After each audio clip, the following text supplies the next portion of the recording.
സ്വയം സ്ഥാനാർത്ഥിത്വം പ്രഖ്യാപിച്ച് എതിരാളികൾക്ക് ആയുധം നൽകരുതെന്ന് കോൺഗ്രസ് നേതാക്കൾക്ക് കെ.സി. വേണുഗോപാലിന്റെ മുന്നറിയിപ്പ്. ഭിന്നാഭിപ്രായങ്ങൾ പാർട്ടിക്കുള്ളിൽ പറയണമെന്ന് ശശി തരൂർ.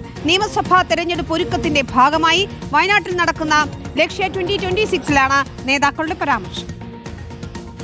ലോക്സഭാ തെരഞ്ഞെടുപ്പിൽ തന്ത്രങ്ങൾ മെനയാൻ കോൺഗ്രസിനെ സഹായിച്ച സുനിൽ കനകോലുവിന്റെ സാന്നിധ്യമാണ് കോൺഗ്രസ് നേതൃയോഗത്തിന്റെ പ്രധാന ആകർഷണം. സ്ഥാനാർത്ഥികളുടെ ജയസാധ്യത സംബന്ധിച്ച പഠനം കനകോലുവാണ് നടത്തുന്നത്. മിഷൻ 2026 രൂപരേഖ ബത്തേരി ക്യാമ്പിൽ പ്രതിപക്ഷ നേതാവ് അവതരിപ്പിക്കും. നിയമസഭാ തെരഞ്ഞെടുപ്പിൽ 100 സീറ്റ് നേടുകയാണ് UDF ലക്ഷ്യം. ആരും സ്വയം സ്ഥാനാർത്ഥികളായി പ്രഖ്യാപിക്കരുതെന്നും മുഖ്യമന്ത്രി പദം സംബന്ധിച്ച് പാർട്ടിയിൽ തർക്കങ്ങളില്ലെന്നും കെ.സി. വേണുഗോപാൽ. നമ്മളാരും ഇന്നയാൾ സ്ഥാനാർത്ഥികളാകും അല്ലെങ്കിൽ ഞാൻ സ്ഥാനാർത്ഥിയാകുന്നില്ല, സ്വയം പ്രഖ്യാപനം നടത്തണ്ട എന്നുള്ളതാണ് എനിക്ക് വിനിയോഗം നമുക്കെല്ലാവരോടും പറയാനായിട്ടുള്ളത്. നമ്മൾ പാർട്ടിയുടെ പ്രഖ്യാപിതമായിട്ടുള്ള സാഹചര്യത്തെ കാത്തിരിക്കുക, അതിനോട് വെക്കുക. ഘടകകക്ഷികളെ പിണക്കരുതെന്ന് യോഗത്തിൽ സംസാരിച്ച കെ. മുരളീധരൻ അഭിപ്രായപ്പെട്ടു.